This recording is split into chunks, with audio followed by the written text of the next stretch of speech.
Ian Trutchia here for Discussions of Truth. I am in San Antonio, Texas. A developing story here with another mask incident on a major U.S. airline. I just got finished with Josh Yoder. I have an incident involving now Latinos for Trump and their film crew. What happened yesterday, Spencer and Travis? What happened yesterday as you boarded your flight, Spencer? So we were just, everything went well getting on the plane, and we were just waiting for everybody to board.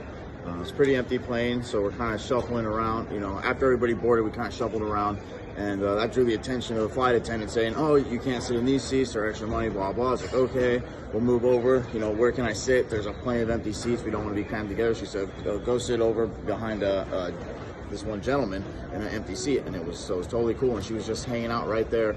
And then so as we're talking about how stupid that was, and how stupid the mask is, and how stupid it is being told to, you know, constantly over the intercom, you know, to wear a mask, you know, the flight attendant was sitting there looking at the gentleman in front of me, and she kept pointing, you know, put your mask back over your nose because we're talking, and it kept falling down. And then so he did, and we're just laughing about how dumb it was. You complied? Yeah, complied, wearing a mask. We weren't being loud, we weren't causing a ruckus or anything like that. You engage in argument with her? No arguments, just sorry ma'am, like, you know, we're doing our best here and blah, blah, blah. And, you know, we obviously all know this is dumb. Nothing, we weren't arguing with her, we weren't, you know, being rude or anything to her. And then you're having a private interaction with another passenger. Yeah, literally. Raising your voice? Nope, just talking through the seat. That's it. Talking through the two seats to talk to him so he could hear me. And then next thing you know, she walks away, and then in comes a manager and starts to, you know, tell the gentleman in front of me that he needs to come with her. And he's a family man? Yeah, well, he's there with his family. He's got, I don't know if it was wife or girlfriend, but his two children were there and his friend. They rented out, they bought like 6 tickets or so, 5 or 6 tickets. And anyway, so we're just having this conversation. Then she comes up, asks him to leave, and he's like, "I'm not leaving. I paid for all of these seats. Like, why do you want us to leave? Why do you want us to leave?" They wouldn't answer. They just kept saying, "Come with us, come with us, you know, come with us." And then eventually she walks away, and then like 10 minutes goes by. We see the pilots leaving the cockpit, and then next thing you know, one of them comes onto the intercom and says, "All right, sorry everybody, we're gonna have to deboard. Everybody, you know, make your way to the front of the aircraft and you know, leave the aircraft."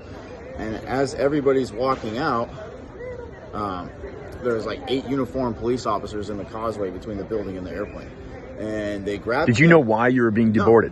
No. And you asked? Not at this point. No, not at this point. I was asking, and so right when we got up to the police officers, they grabbed him. I started asking the officer that grabbed him, "Hey, what's going on? What's going on? Why is this happening?" You know, pretty much not answering me. We get to the exit of the causeway into the terminal, and they take him. He's right in front of me. They take him over to, you know, an area to talk to him, and then I was like, whatever, I'm getting my money back, this is ridiculous. And I tried to walk away, and the officer said, "No, you have to stay here, and you come over here and talk to us." And so after, you know, 10 minutes of speaking with them, asking them what's going on, telling them we weren't being rowdy, we weren't doing anything, like we were wearing our masks, we were having a conversation about how dumb it was, but we weren't just like, "No, I'm not gonna wear it, blah, blah, blah." We were doing what we were told, essentially. And after about 10 minutes of that, they just let us go. They just let us go after deboarding the whole plane. So, did you ever get an answer as to why you had been apprehended by the police? I mean, they were detaining us because they said we were causing a disturbance. Well, no, not even that. The official police word was, "We are being detained for causing a disturbance." That's what it was. It was causing a disturbance. What the disturbance was, they didn't tell us, but it was causing a disturbance. Okay. Now, Bianca, there's also something about an intoxication. So you have on video that the police have said something. What did they say about? Oh yeah, they said so after 10 minutes of talking to the police, you know, because pretty much I said, "Am I being detained?" And they said yes. So that's now a legal thing that's happening. So I said, "What's the legal reason?" They said causing a disturbance. But at the end of the time talking to them, he said, clearly, or obviously, I believe the direct quote is, "Obviously, neither of you are intoxicated." And so I don't know if they were trying to link us being intoxicated to our conversation or what it had to do, but the disturbance technically was us having a conversation. Okay. That was the disturbance. So do you feel that you were targeted for having a dialogue with this other passenger about not wearing a mask? Do you feel that this was offensive to the airline staff? Exactly, because was also, you know, saying, keep your mask over your nose. Like, as we're talking, it falls down. And she's just, I don't even know why she was standing there. Like, I really don't.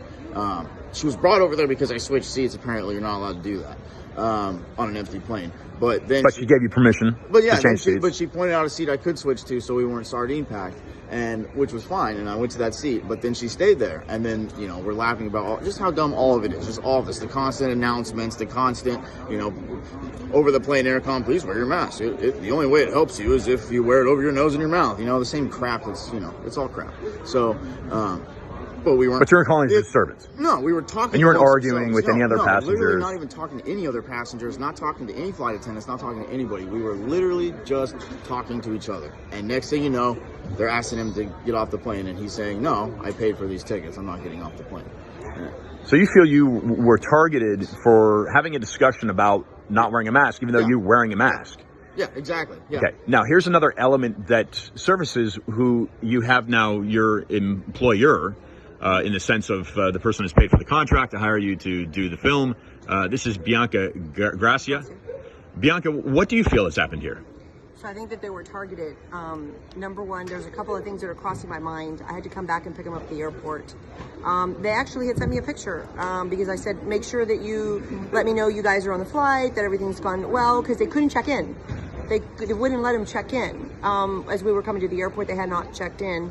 And so they said, it just keeps giving us an unavailable whatever. And I'm like, you can't check in. So we were like, okay, this is crazy. But when they got here, then, you know, of course they said they left or whatever. And they sent me a picture and it was like them in the plane. And I was like, okay, good. You've made it on the plane. That plane is empty, you know, because Spencer sends me the picture. And I'm like, okay, good. Let me know when you guys get back safe. I contracted him to come out this whole week. Actually, we've been out in San Antonio filming, you know, for Latinos for Trump, Latinos for America First, and our heritage, our roots, all kinds of stuff. We're doing a documentary sort of thing. Are these gentlemen Latino? No, but they can be because we claim them. We don't really care if they're Latino or not. The point is, I bought the tickets. Now, when you pull up the reservation, it says Latino. The email goes to Latino Trump Coalition, so they can see that when they pull it up. So I don't really know if and I'm questioning whether Frontier Airlines, because what I do know is that they have to do a check for all of the passengers that are coming in, and they pull up your profile. So they saw Latino Trump Coalition and then just already had premeditated, targeted these two individuals that were going to be on the flight this evening. They did have the seating charts. Because they had the seating charts. Well, in their hands too, like they knew exactly. So they knew exactly who everybody was. So they do, and I know that they do that. And so I figured, I was like, did you get targeted because I bought the ticket because it says Latino Trump Coalition? And then, you know, so I'm really furious right now because they were deplaned, and I saw the video. He has it all on video. I saw the whole video. So Spencer recorded the whole thing. There was no altercation. They targeted a man and his family, okay, who's clearly either his girlfriend or his wife is Hispanic, okay? So they had been at this event. And he's a white man? Yes. So the subject of all this is a white male? Yes. Yes. With a mask on. Yeah, with a mask. They had their mask. Yeah, they all had their mask on. And so, and here they are, and I see the video because when they're getting questioned, I watched the whole video. When the gentleman is getting questioned, they got the kids there. I mean, these cops are, they're like if they just did some big, huge incident while we have illegals walking around the whole darn freaking airport being taken all over the place, but they're treating them like there's a big national incident.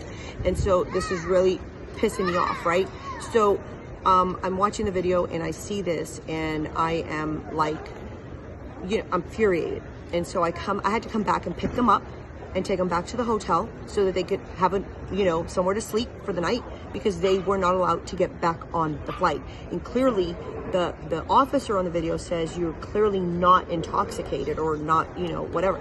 So I'm like, wait, how did the intoxication come in? Like, that's not what even the whole thing was about, because his conversation with a gentleman in front of him was about, we're just tired of being masked, but between themselves, not with the whole crew and not with every other passengers. It was a conversation between him and someone else, which you can have and you should have. You have freedom of speech, or so we think we do, but obviously we don't. And so Frontier, so here's even what pisses me off even more, okay, is that I'm like, you know what, hold on a second. We're going to go to the airport today because I said, we're going to go talk to them, and either you're going to get a flight back to Las Vegas or we're going to come get our money back.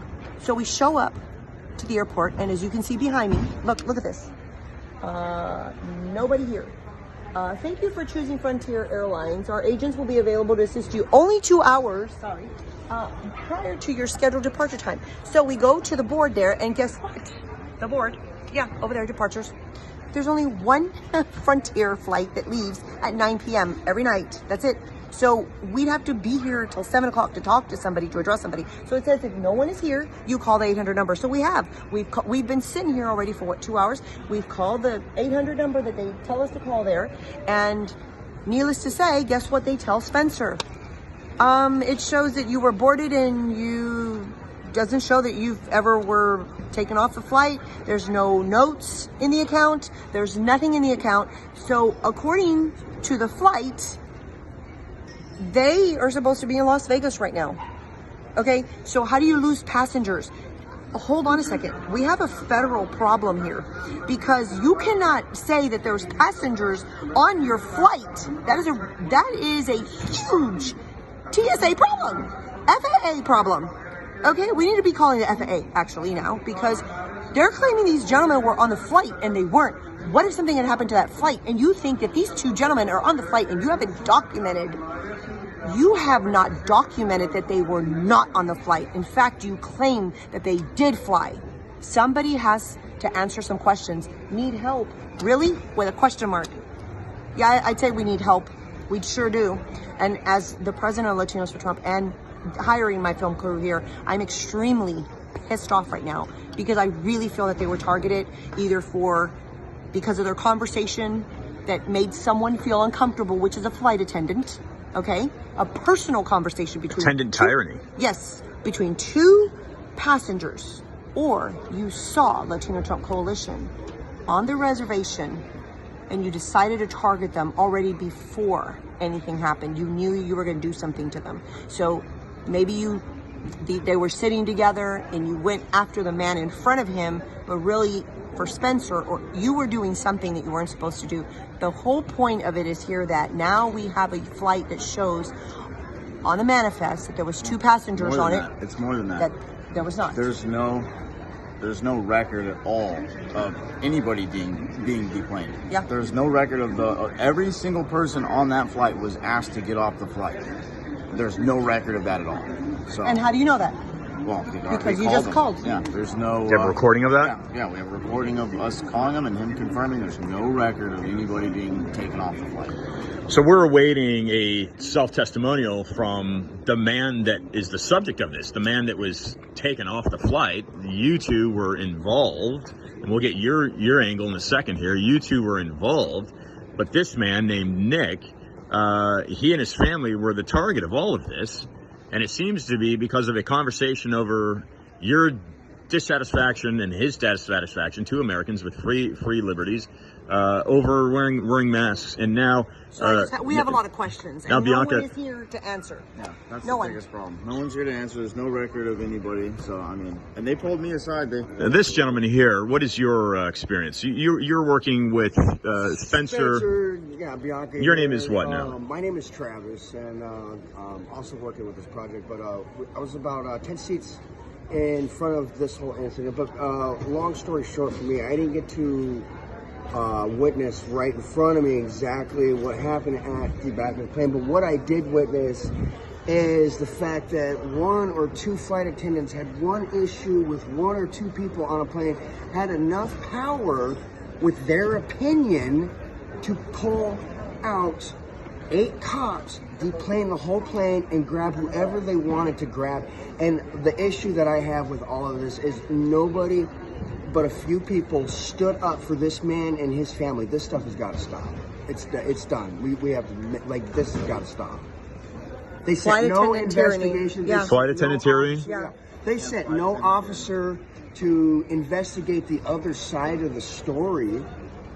Right there it's one-sided. That's all there is to it. And literally we have, our freedom of speech is going to be impinged on because of a flight attendant's opinion? It makes no sense. This is insane.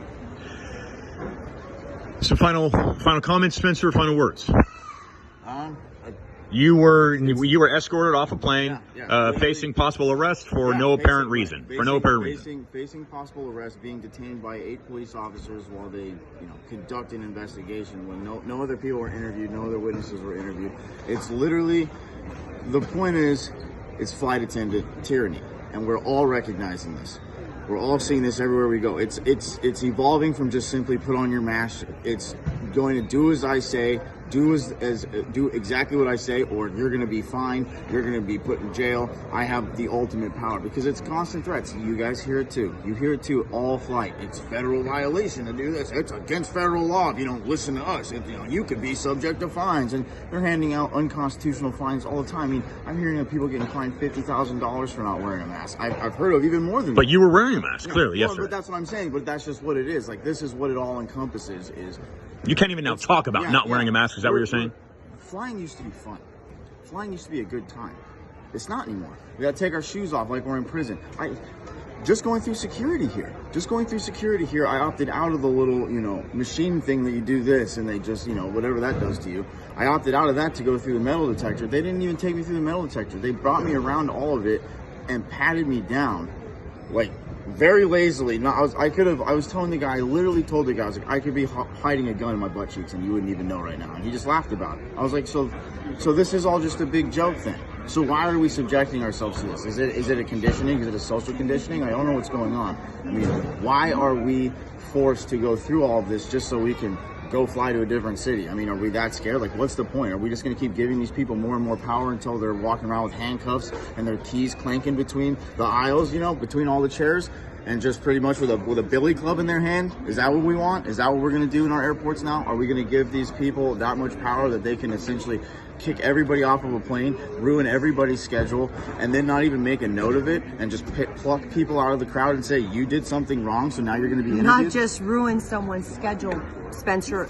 They are now costing me more money because now there is no flights to get them home until tonight at 9 o'clock, and I cannot be here till 9 o'clock or 7 o'clock tonight. I got to get home because I have a family, and so now I'm going to have to drive them with me to Houston to get them on a flight now from Houston to go to Las Vegas, which is going to cost me more money, which I already had thought everything was okay because we were already paid for all these flights. Everything was supposed to be fine until now we're left with one flight tonight, and I need to get them home. I need to get home, and I have looked up every single airline that's flying out of San Antonio right now, and every single airline right now to get them home today would be $2,000 one way for each one. This is ridiculous. Frontier, you will pay for it. You will refund me my money plus some for the embarrassment, humiliation. You will publicly apologize to our Latino Trump coalition, to our Latino Trump organization for putting my film crew through what you've put them through. You will have something to say about it. Travis, some final thoughts and closing comments, please. I kind of yelled at the passengers yesterday for people, either they continue to stand up or we're going to continue to be subjected to for stuff like this. A man and his whole family was deplaned yesterday because of an opinion. This is what tyranny is. It's time to stand up, people. That's all there's to it. Ian Trottier here for Discussing the Truth, and Travis, Spencer, and Bianca, thank you very much. Welcome. And Thanks, Ian, for... let's get this message out, folks. Thanks. Yeah, go ahead. Thanks, Ian. And we've got all the he's got all the film. He's got everything documented from when it started to when it ended.